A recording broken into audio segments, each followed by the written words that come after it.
Welcome to another edition of Jamaica Magazine. I'm Adrian Atkinson. Between the pages, we look back on the week that was for Prime Minister, the Most Honourable Andrew Holness. That and so much more coming up in the show. Stay with us. Whenever you hear the following tone, the Office of Disaster Preparedness and Emergency Management, ODPEM, will be giving information on an emergency situation affecting the island. Please be on the alert and listen to your radio and television for further information.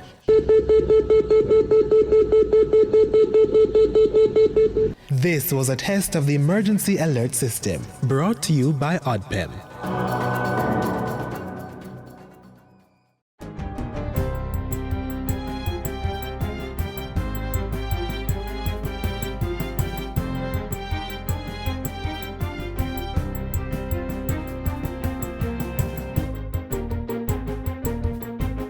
Good day, I'm Lorraine Mendez, and this is your JIS News for Tuesday, October 6.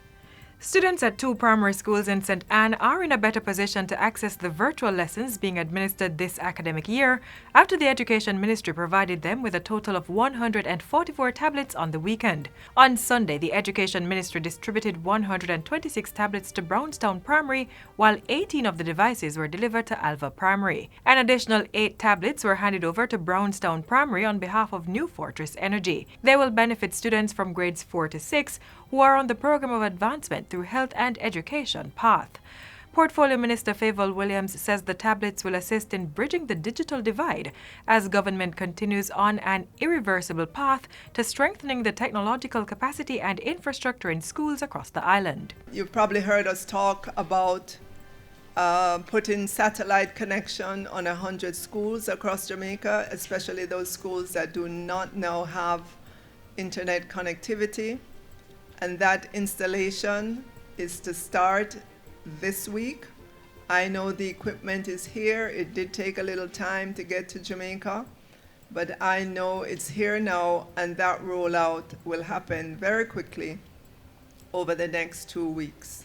Under the Education Ministry's Tablets in Schools program, 40,000 tablets are to be distributed to 500 primary schools. The tablets are being distributed by eLearning Jamaica, and the process is slated to be completed by the end of November. These will augment the 18,000 tablets and approximately 12,000 desktop computers already in the school system. Virtual training activities for Justices of the Peace JPs is set to expand following the acquisition of additional office equipment for the Justice Training Institute. On Friday, Global Affairs Canada donated smart boards and other office equipment to facilitate the Justice Ministry's training of the trainers program for JPs. So the end result of all this is that training becomes easier once we can see who is interacting because they're on the smart board.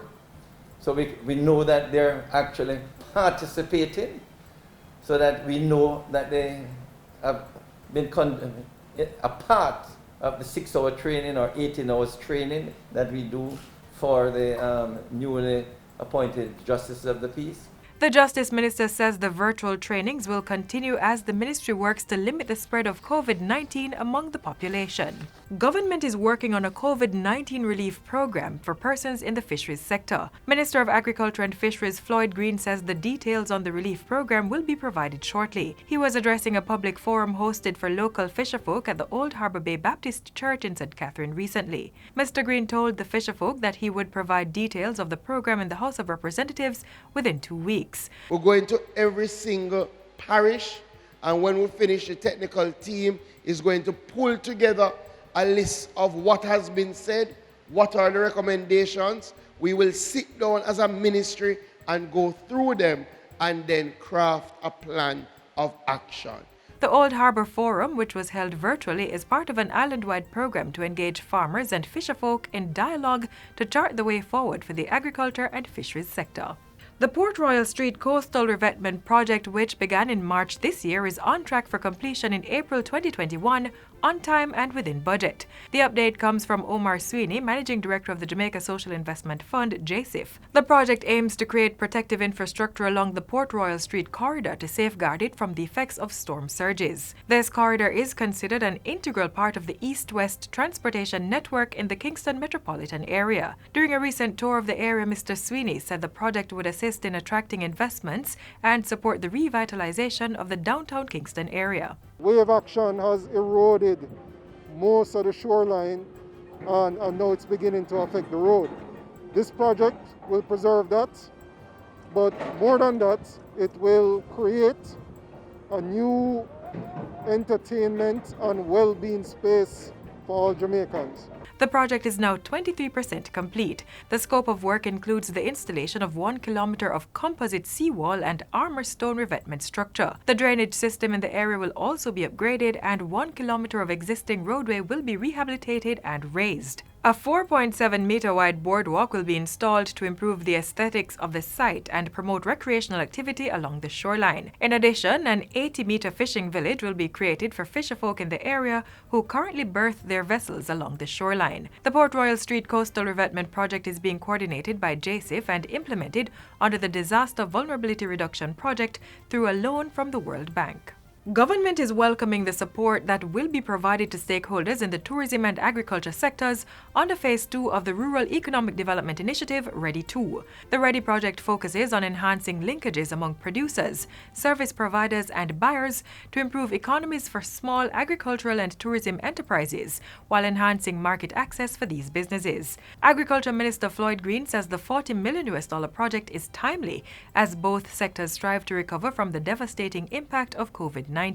Minister Green implores those who will benefit from READY 2 to work with the program to achieve bigger results. To think big, to craft great big proposals that can move your communities forward.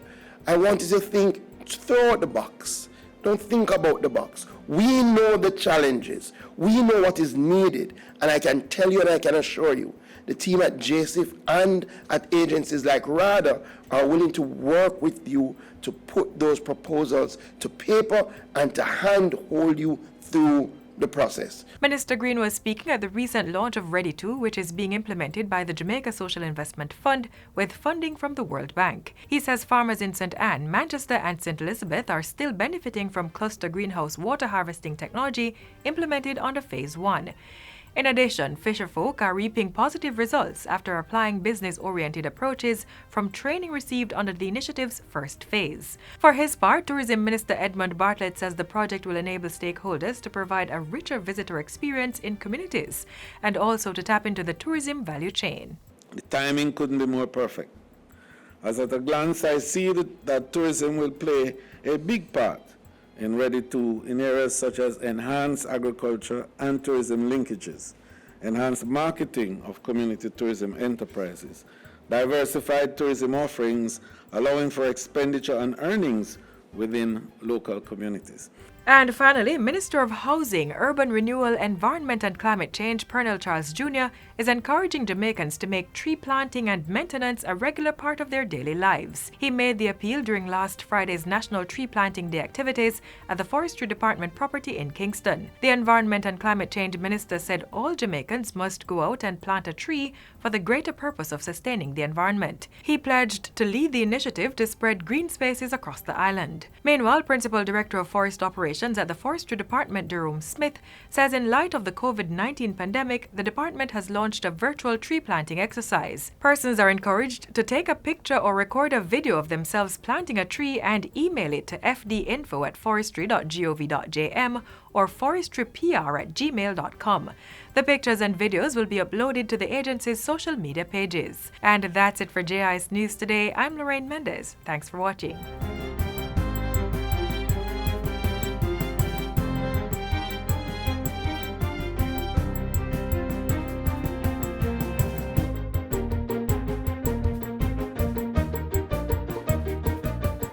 Protect yourself from the flu virus. Visit your nearest health center or doctor to get the flu vaccine. Cover your mouth and nose when coughing and sneezing. Wash your hands regularly with soap and water or by using an alcohol-based hand sanitizer. Avoid the spread of germs by not touching your eyes, mouth, or nose. And be sure to regularly disinfect surfaces and objects that are used often. Remember, your health is your responsibility. Coming up, developments out of the office of the Prime Minister during this past week.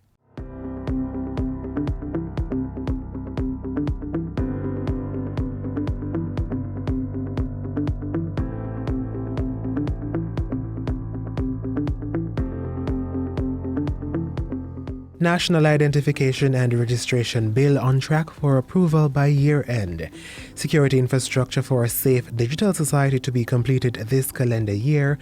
And world leaders call for financing for developing countries affected by COVID-19.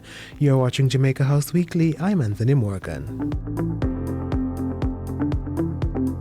Last Tuesday, Prime Minister Andrew Holness called on world leaders to action a global recovery plan with viable solutions to counter the challenges of the COVID-19 pandemic. It was proposed that more private capital should be leveraged to support the recovery process for small and developing countries. The world needs a global plan as innovative, ambitious, and impactful as the Marshall Plan was to Europe's recovery after the devastation of World War II. We must seize the opportunity this time around to make the global recovery plan sustainable to our climate and environment, empowering and uplifting of the poor, vulnerable and marginalized in our societies, and supportive of democratic and transparent governance. Prime Minister Holness, along with UN Secretary General Antonio Guterres and the Prime Minister of Canada Justin Trudeau, co-convened the high-level meeting. More than 60 world leaders participated in the discussion on financing for developing countries affected by COVID-19. Prime Minister Holness asserted that it was very important for all countries to have access to digital technology and reliable connectivity that would strengthen their resilience. He added that this would help to facilitate the increased use of virtual platforms, which had become an alternative to the customary physical engagement. Also a priority concern is a critical need to ensure that vaccines will be accessible to all countries on an equitable basis.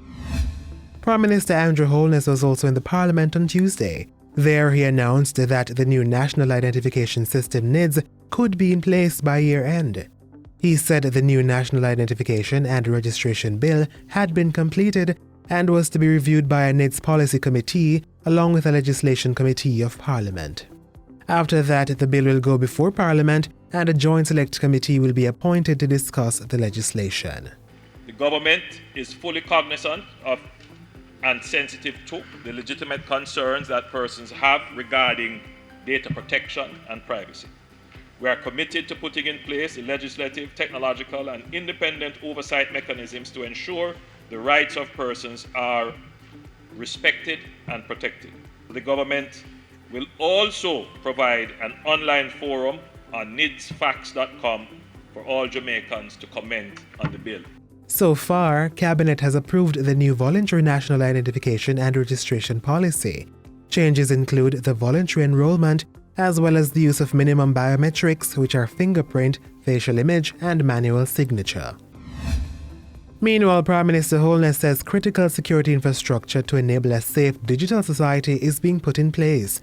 The Public Key Infrastructure KPI project, which is part of ICT infrastructure upgrade activities, is scheduled to be completed in this calendar year. Mr. Holness says it will pave the way for the introduction of things like e-passports and digital identities. We are moving ahead with ensuring that when the legislation is passed, we can actually realize the needs because we have put in place the structures necessary to have the needs actualized. A part of the needs is the function of authenticating identity.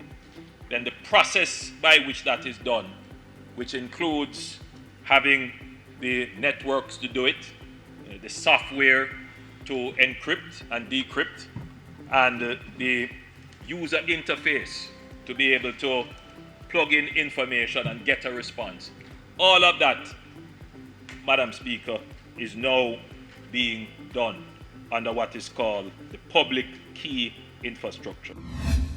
Prime Minister Holness was back at Jamaica House on Wednesday, where he launched Phase 2 of the Rural Economic Development Initiative Ready2 project. It's being financed through a loan of $40 million from the World Bank and is being implemented by the Jamaica Social Investment Fund, JSIF. The second phase of the Ready initiative represents a renewed focus on improving economies of scale for small and medium-sized enterprises involved in agriculture and community tourism, and mainstreaming climate resilience while enhancing market access for these businesses. Prime Minister Holness says the initiative is important as the agriculture and tourism sectors combined account for about 18% of Jamaica's gross domestic product. ReadyTo will provide assistance to small and medium-sized enterprises and farmers to help them produce on a sustainable level and operate viable businesses. In addition to agriculture and tourism products, the Prime Minister says priority will be placed on the expansion of broadband internet connectivity and electricity. Last week, Prime Minister Andrew Holness paid tribute to the late former Member of Parliament and Cabinet Minister Dr. Donald Keith D.K. Duncan. Dr. Duncan died on September 17 in hospital. He was 80 years old. Prime Minister Holness remembered him as a political force who played a key role in shaping the politics of Jamaica during his time. Mr. Holness says his passing marks the end of a long political career and contribution to the Jamaican society. He also expressed condolences to Mr. Duncan's family. D.K. Duncan's political career spanned 45 years, beginning in the 1960s. He was appointed to the cabinet as Minister of National Mobilization and Human Resources in 1977. He served as Member of Parliament for East Central St. Andrew in the 1970s and later as MP for Hanover Eastern in 2007. He was also a dentist. And that's it for Jamaica House Weekly. Be sure to join us again next time for more of the news stories coming out of the Office of the Prime Minister.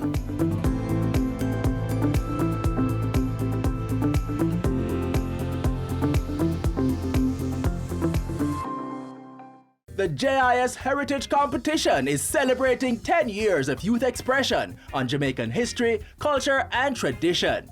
If you're a primary level student 9 to 12 years old, enter the essay competition. Write 400 to 500 words on the topic. I promise to stand up for justice, brotherhood, and peace. Identify a Jamaican from our past or an institution that exemplifies this statement from our national pledge and say why. Secondary level students, enter the poster competition. And tertiary students, send us your best snap for the photo competition. The topic, I promise to stand up for justice, brotherhood, and peace.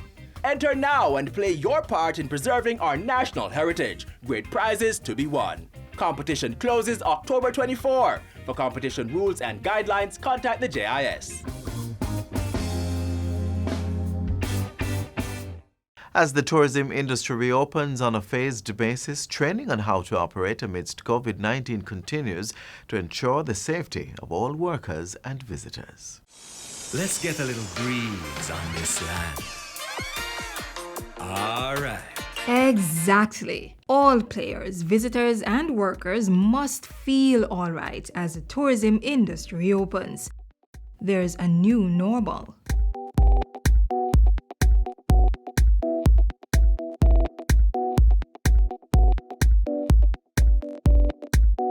Safe and resilient tourism has consistently been a foundational element of Jamaica's tourism industry. Tourists and Jamaicans alike have high expectations for Jamaica, a top Caribbean tourist destination. The Ministry of Tourism, through its COVID-19 Tourism Recovery Task Force, has developed a health and safety protocols manual. It provides guidelines and benchmarks for industry operators as well as workers in order to cater to visitors while warding against an expanded outbreak of COVID-19. The goal of the ministry's COVID-19 health and safety protocols is to strengthen Jamaica's resilience to the pandemic and safeguard all stakeholders within the tourism ecosystem, including workers, communities, and tourists. On the heels of the recent phased reopening of the industry, the ministry, through the tourism product development company TPDCO, hosted a week-long sensitization session with stakeholders on the health and safety protocols. The session targeted primarily individuals working within the western and northern side of the country, with workshops being held in Westmoreland, St. Anne, and St. James. More than 16,000 industry players participated, drawn from the accommodations, tours, car rentals, attractions, and craft shop subsectors.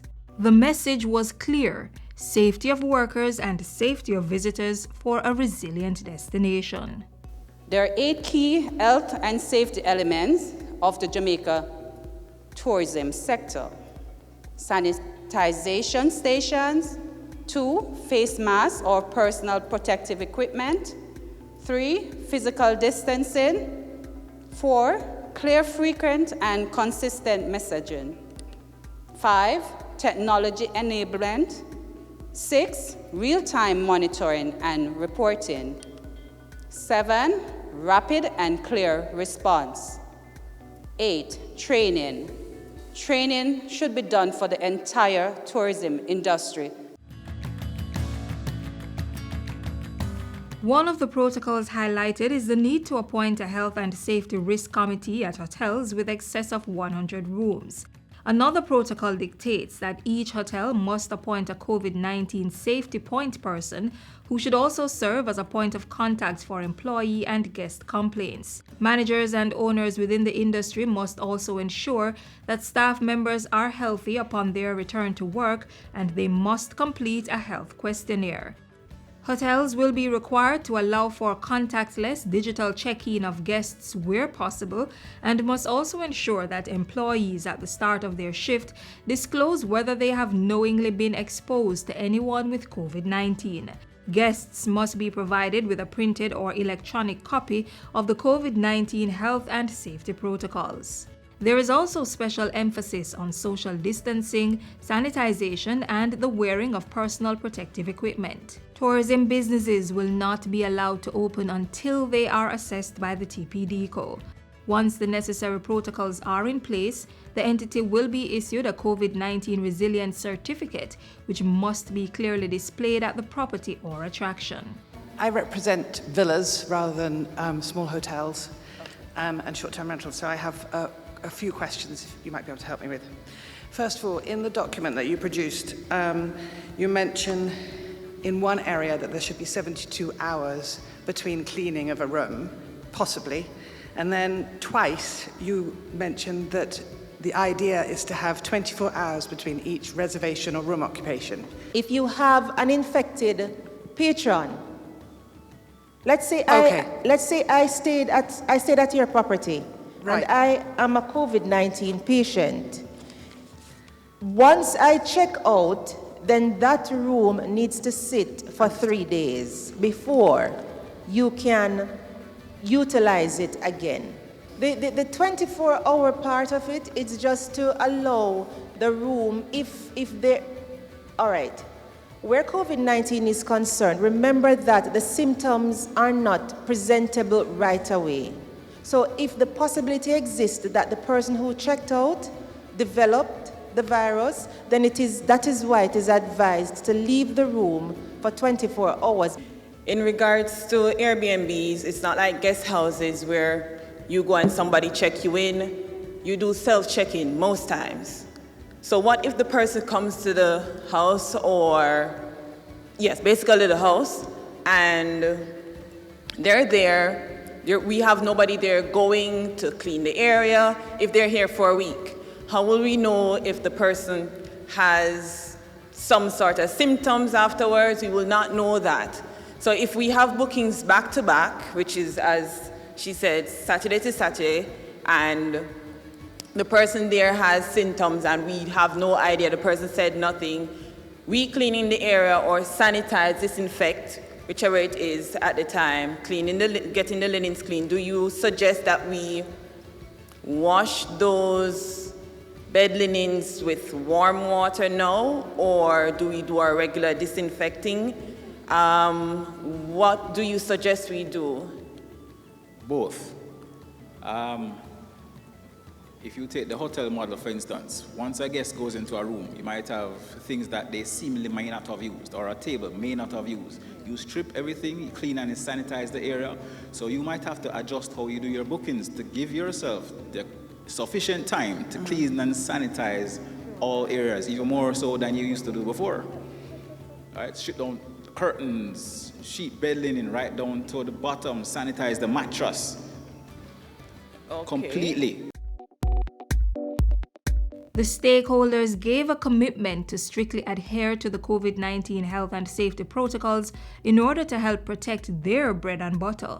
In order to stay healthy while the sector reopens for economical reasons, for our lifeline, it is important that every Jamaican make it our responsibility to have this information and adhere to it. From social distancing wearing of the masks, washing our hands. We used to wash our hands, but the Ministry of Health has been doing a great job. We have quarreled with them in the industry over the years that they are so hard on us for the things they want. But most of the things that the Ministry of Health has been insisting that tourism entities have are the things that are being re-implemented in the protocols now. I also learned that I should sanitize after everything that I do, especially touching money. So you should sanitize after receiving the tips and so on. COVID-19 sensitization sessions within the tourism industry to educate and inform stakeholders of the proper procedures to ensure a safe, secure, seamless, and resilient destination for all who love to indulge in the vibe of the island.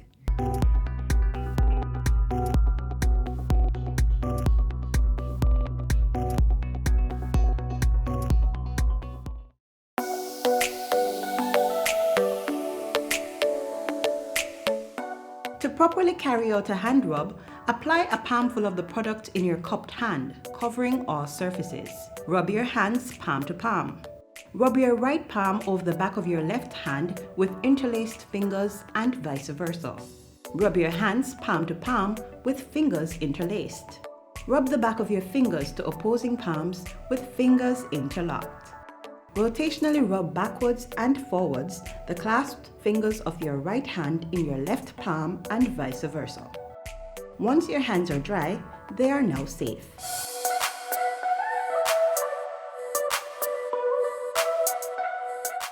You've reached the final page of the magazine. Thanks so much for being with us on today's journey.